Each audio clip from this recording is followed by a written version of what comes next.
Hello everyone, welcome back to code with Falak. आज की video में हम सी लैंग्वेज के एक बहुत ही इम्पॉर्टेंट टॉपिक एरेज को डिटेल में समझेंगे। प्रोग्रामिंग में एरे का यूज़ मल्टीपल वैल्यूज़ को एक ही वेरिएबल में स्टोर करने के लिए होता है। सिंपल वर्ड्स में, अगर हमें बहुत सारे सेम टाइप की वैल्यूज़ स्टोर करने हों तो हम एरे का यूज़ करते हैं। So without wasting any time let's start coding. सबसे पहले हम अपनी एक फ़ाइल क्रिएट कर लेंगे array.c के नाम की।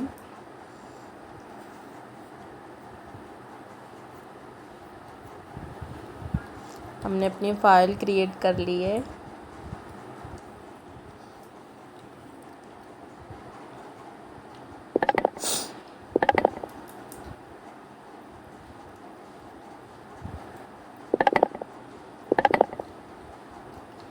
थोड़ा सा टाइम ले रही है हमारी फ़ाइल क्रिएट होने में। हाँ, ये हमारी फ़ाइल क्रिएट हो गई है। तो सबसे पहले हम अपना बेसिक स्ट्रक्चर लिख लेंगे प्रोग्राम का। हेडर फाइल और मेन फंक्शन लिख लेंगे। तो अब मैं आपको ये सब बताती हूँ कि एरे होता क्या है। नॉर्मली अगर हमें 5 स्टूडेंट्स के मार्क्स स्टोर करने हैं तो हम हमें 5 वेरिएबल्स बनाने पड़ेंगे। नॉर्मली मैं बात कर रही हूँ विदाउट यूजिंग एनी एरे। सो हम कैसे 5 वेरिएबल्स बनाएंगे। इंट लिख के हम उसको डेटा टाइप वो करेंगे, फिर उसके बाद हमने ये 5 वेरिएबल्स क्रिएट कर लिए। सो ये मेथड लार्ज डेटा के लिए डिफ़िकल्ट हो जाता है, इसीलिए हम एरे यूज़ करते हैं। सो हम एरे का सबसे पहले मैं एरे का डिक्लेरेशन बता देती हूँ। नॉर्मल सिंटेक्स बता देती हूँ कि किस तरह से हम एरे को डिक्लेयर करते हैं, फिर मैं उसका एग्जाम्पल भी बताती रहूँगी आपको। तो मैं पहले एरे का डिक्लेरेशन बताती हूँ। एरे का डिक्लेरेशन जो होता है ना, वो होता है पहले हम डेटा टाइप लिखते हैं। आपको जिस भी डेटा टाइप का बनाना है एरे डेटा टाइप लिखेंगे, फिर हम उस एरे का नाम लिखेंगे और फिर हम ब्रैकेट में और उस एरे का साइज़ लिखेंगे कि हमको कितना बड़ा एरे बनाना है, और फिर सेमीकोलन। इस तरह से हम अपना एरे जो है ना वो डिक्लेयर करते हैं। तो अब मैं इसको एग्जांपल के तरीके से आपको बता देती हूँ। मैंने डेटा टाइप लिखा और मैंने एरे का नेम लिखा मार्क्स, और ये मैंने इसको साइज़ दे दिया।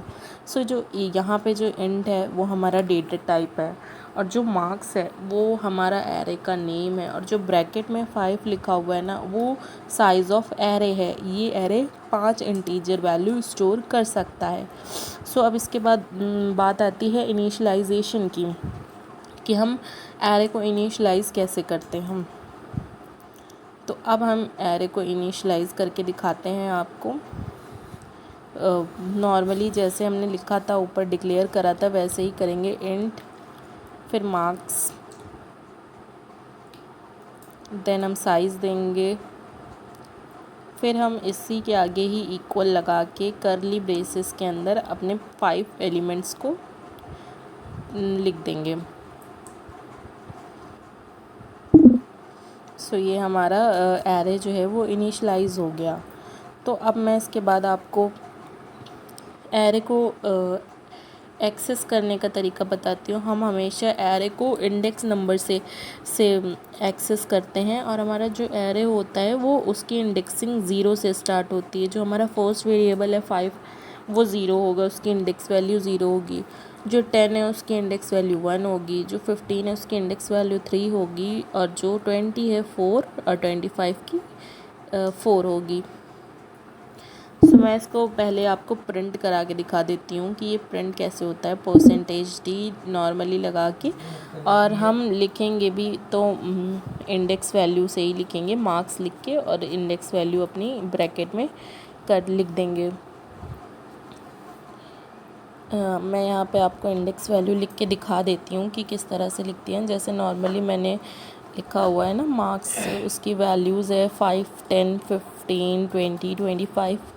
मैं पहले ये लिखती हूँ। और फिर इक्वल लगा के मैं आपको इसके इंडेक्स वैल्यू भी बता देती हूँ। जो 5 है उसका 0 होगी, 10 की 1 होगी, मतलब 0 से स्टार्ट होती है, फिर जहाँ तक जाएगी वहाँ तक के आप इसको लिख देंगे। अब मैं आपको 2 वैल्यूज़ प्रिंट करा के दिखा देती हूँ। पहली और दूसरी प्रिंट कराऊंगी तो मैंने इंडेक्स वैल्यू 0 और 1 लिखा हुआ है। मैं इसको रन कर दूंगी। यहाँ पे कुछ एरर दिखा रहा है। अच्छा, मैंने यहाँ पे 2 बार मार्क्स जो है ना वो इनिशलाइज़ कर दिया है, इस वजह से इसको आप मैं पहले इसको पूरा टर्मिनल डिलीट कर देती हूँ, फिर मैं इसको रन करती हूँ।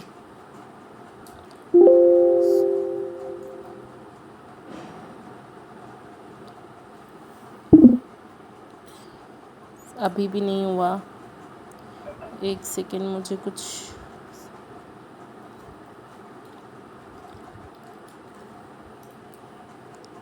मैं फिर से इसको डिलीट करके मैं रन करके दिखा रही हूँ। शायद कोई एरर आ रहा है इसमें, इस वजह से।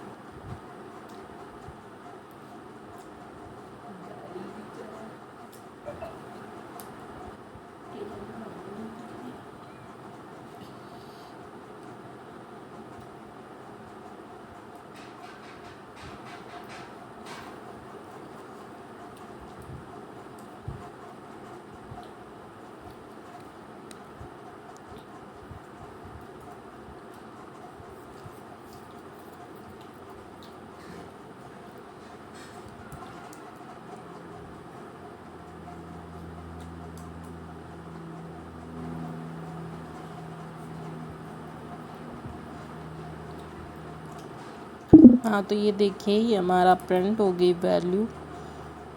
मैंने 0 इंडेक्स वैल्यू प्रिंट करी थी और उसके बाद 1 वाली इंडेक्स वैल्यू, तो 5 और 10 प्रिंट होगी। अब मैं आपको सारी जो जितने भी एरे में हमारे एलिमेंट्स हैं, हम सबको प्रिंट करा के दिखाऊंगी। उसको प्रिंट करने के लिए हम लूप्स का यूज़ करते हैं। तो मैं यहाँ फॉर लूप लगाऊंगी। सबसे पहले मैंने जैसे आपको पिछले वीडियो में बताया था लूप, उसमें मैंने फॉर लूप भी बताया है। उसी तरह हम लिखेंगे और प्रिंट एफ में %d\n करके हम मार्क्स और ब्रैकेट में हम आई कर देंगे, क्योंकि हम आई को यहाँ प्रिंट करा रहे हैं। अब इसको करके मैं रन करके दिखा देती हूँ। लूप देखिए पूरा प्रिंट हो गया। और ये जो लूप्स होता है ना, वो एरे के साथ बहुत यूज़फुल होता है, बिकॉज़ हमें हर एलिमेंट्स इंडिविजुअली प्रिंट नहीं करने पड़ेंगे। सो एरे प्रोग्रामिंग में बहुत इंपॉर्टेंट रोल प्ले करता है because large amount of data को ईज़िली मैनेज करने में हेल्प करता है। अगर वीडियो हेल्पफुल लगी हो तो वीडियो को लाइक ज़रूर करें और चैनल को सब्सक्राइब कर लें। अगर आपको कोई डाउट हो तो कमेंट सेक्शन में ज़रूर पूछें। Thank you so much.